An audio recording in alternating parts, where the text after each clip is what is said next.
2004, I quit my good government job. Decided I was going to make my living as a writer. Yeah, plan B. When that didn't happen and I had a mortgage to pay, I started teaching writing workshops for women and girls, and went to detention centers and group homes, alternative living spaces, and really just wanted to teach them how the concept of writing, be it poetry and memoir, short fiction. And what I sort of discovered is that these women wanted to write. It wasn't necessarily about what was going on in their life specifically, that they were doing time, or they had been displaced from their home, or they were in a battered shelter. They just wanted to write. They wanted to learn how to do that.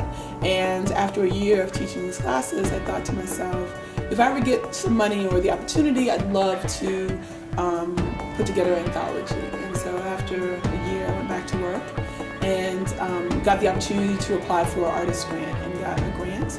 And the first thing I wanted to do was put that book together. We have writers in the anthology from Australia, England, we have Pakistani writers, Jordanian writers, we have Filipino writers. And so all walks of life are happening in the book, and it's an amazing project. Write what it means to grow up, girl. What does that mean? I didn't think it was going to be that heavy and that dangerous and that difficult. And the women really told some amazing stories. There's eating disorders, mental health issues, and really, after reading 300 submissions for this book, what women really told me was that it's not always safe being a girl child. I just recently came off tour with the second book, which is called Just Like a Girl. And so I wanted to talk about the other girl, the girl when something crappy happens, that she figures out a way to save herself. She gets up, she brushes herself off, and she moves forward.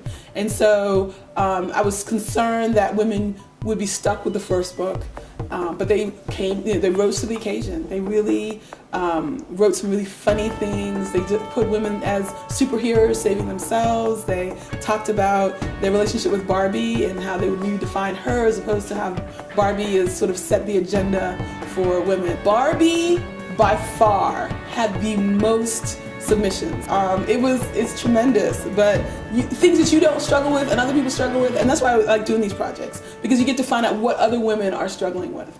And so Just Like a Girl is more upbeat, it's more moving away from that victim stance, and it's, I think, telling really younger girls that, first of all, you're not going to be 14 forever, and that jerk who won't be nice to you in math class, he's going to end up being bald and fat and stupid, and it doesn't matter.